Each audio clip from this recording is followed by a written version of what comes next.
2025 September మాసంలో మకర రాశి వారి యొక్క మాస ఫలితాలు. ఈ 2025 సెప్టెంబర్ మాసంలో మకర రాశి వారికి 4 గ్రహాలు అనుకూలంగా ఉన్నాయి, 4 గ్రహాలు ప్రతికూలంగా ఉన్నాయి. అనగా 50% శుభఫలితాలు, 50% ప్రతికూల ఫలితాలకు అవకాశం ఉంది. అనగా మకర రాశి వారికి సెప్టెంబర్ మాసం మిశ్రమ ఫలితాలను ఇచ్చేటువంటి వాతావరణం కనిపిస్తుంది.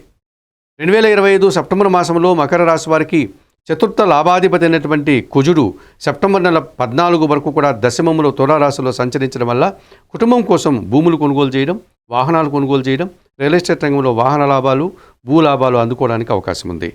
షష్టమ భాగ్యాధిపతి అయినటువంటి బుధుడు సెప్టెంబర్ 15 వరకు అష్టమములో సింహరాశిలో సంచరించడం వల్ల ఆకస్మికంగా వ్యాపార అభివృద్ధి జరుగుతుంది. నూతన అవకాశాలు చేజిక్కించుకుంటారు. వ్యాపార పోటీలో మీరే మంచి అందివేసిన చేయిలాగా లాభాలు అందుకుంటారు. ఇక పంచమ దశమాధిపతి అయినటువంటి శుక్రుడు సెప్టెంబర్ నెల 14 తరువాత అష్టమ భావంలో సింహరాశిలోనికి ప్రవేశించడం వల్ల మీ ఆలోచనలు కలిసి వస్తుంది. సృజన సహకారంతో వృత్తి ఉద్యోగ వ్యాపారాల్లో అభివృద్ధిని సాధిస్తారు, ఆనందంగా కాలం గడుపుతారు.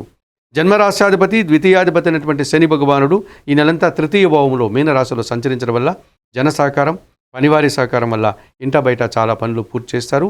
వ్యవసాయ రంగంలో లాభాలు అందుకుంటారు. 2025 సెప్టెంబర్ మాసంలో మకర రాశి వారికి కుజుడు, బుధుడు, శుక్రుడు, శని సానుకూలంగా సంచరిస్తూ 50% శుభఫలితాలను అందిస్తున్నాయి.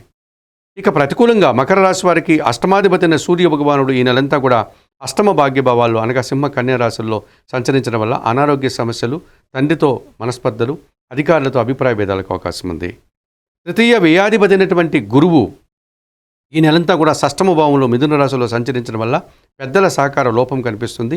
విద్యా సంబంధమైన విషయాల్లో ప్రతికూల ఫలితాలు రావడానికి అవకాశం కనిపిస్తుంది. ఇక ద్వితీయంలో కుంభరాశిలో రాహువు, అలాగే అష్టమంలో సింహరాశిలో కేతువు సంచారం కాలసర్పదోషాన్ని సూచిస్తుంది.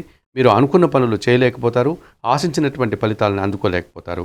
2025 సెప్టెంబర్ మాసంలో ఈ మకర రాశి వారు అష్టమ కేతువు, ద్వితీయ రాహు దోషం నుంచి బయటపడడానికి శ్రీకాళహస్తీశ్వర ఆలయానికి వెళ్ళి రాహుకేతు పూజలు నిర్వర్తించుకోండి. షష్టమ గురుదోషం నుంచి బయటపడడానికి దక్షిణామూర్తి దర్శనం, దక్షిణామూర్తి శ్లోకాలు పారాయణం, పశువర్ణ పండ్లను దానం చేయడం వల్ల మరింతగా మంచి ఫలితాలను పొందగలుగుతారు.